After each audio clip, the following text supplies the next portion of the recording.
Alright, in this Geek Tip video I'm going to show you how to customize the start menu in Windows 10.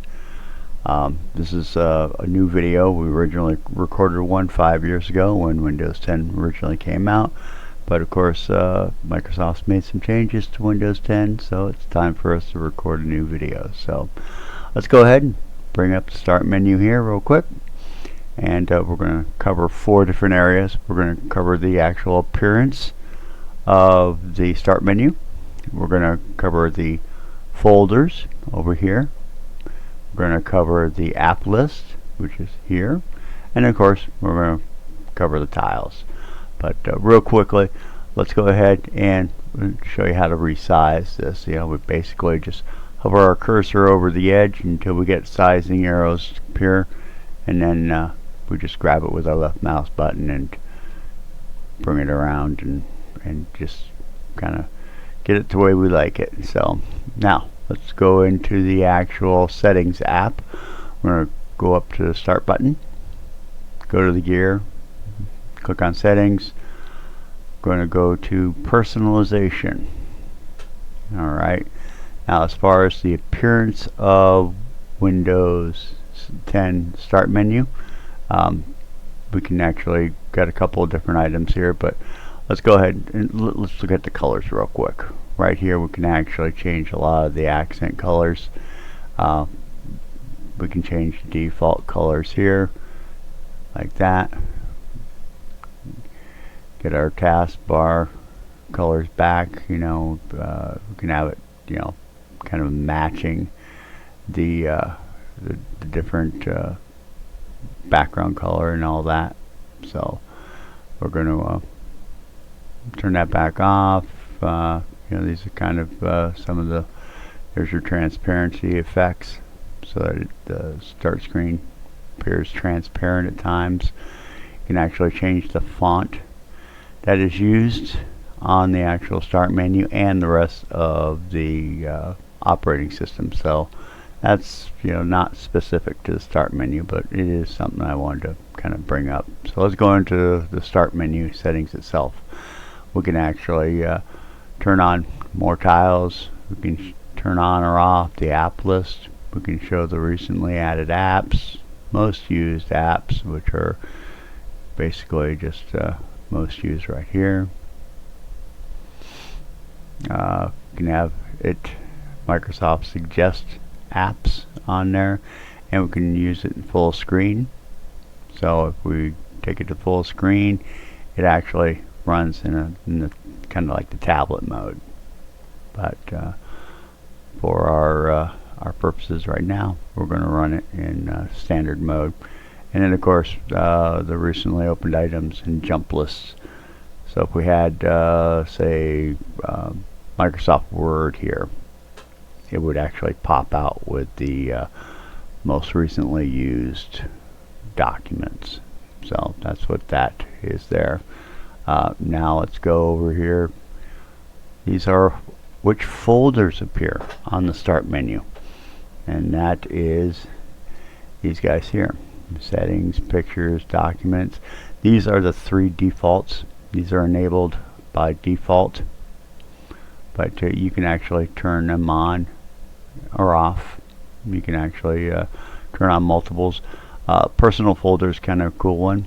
If we turn that on, it actually, what it does is it brings up the user profile directory, which gives us access to every special folder on the in your user profile. So that is a really nice one if you like to get into that often. You can get there quickly by using that feature.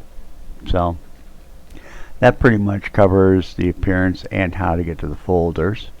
We're going to jump over to tiles real quick. Tiles are pretty simple.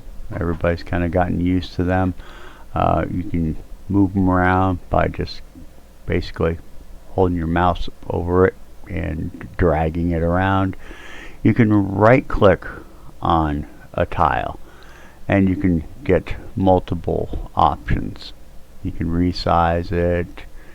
You can turn it off, the live tile off if it's a live tile application. Usually those are the universal apps that have that.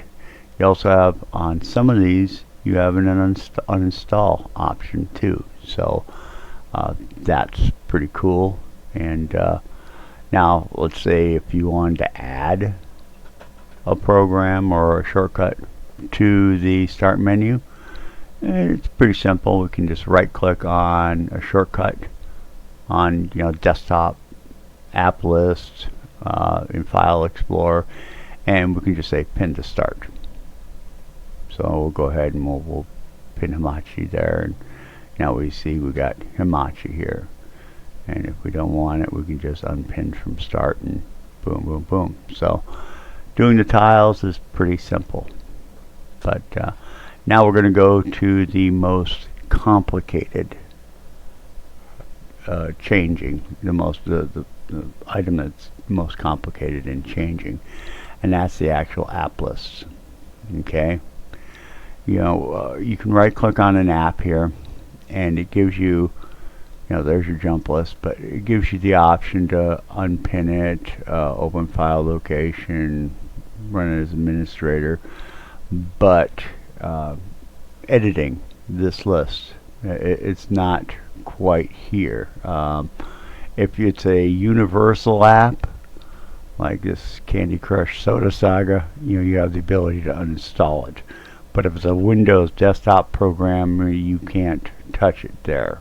But there is 2 special folders that actually have all the app list shortcuts and folders inside of it. Okay, I'm going to show you where those are. There's a system-wide app list folder, and then there's a user app list folder, and that's underneath the user profile. So over on the blog over here on Geeks and Phoenix, we actually have the actual code for using to get to those different folders. So this is the system app location. Let's go ahead. I've already loaded them up inside of a run dialog box.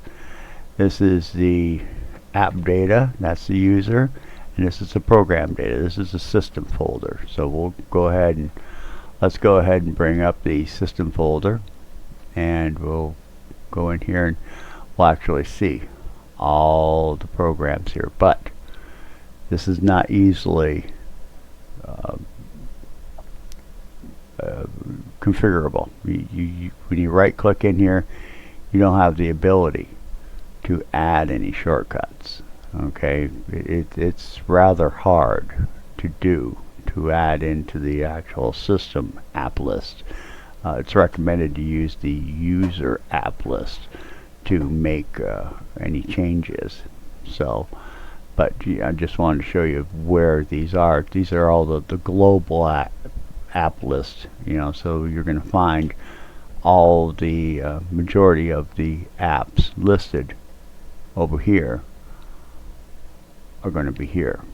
Okay, now let's go ahead and let's bring up the user app list. So you notice this one starts with program data. This is app data. It's actually going to go to the user, underneath the user profile. Here you see the profiles: Geek, app data, roaming, Microsoft, and we got programs here.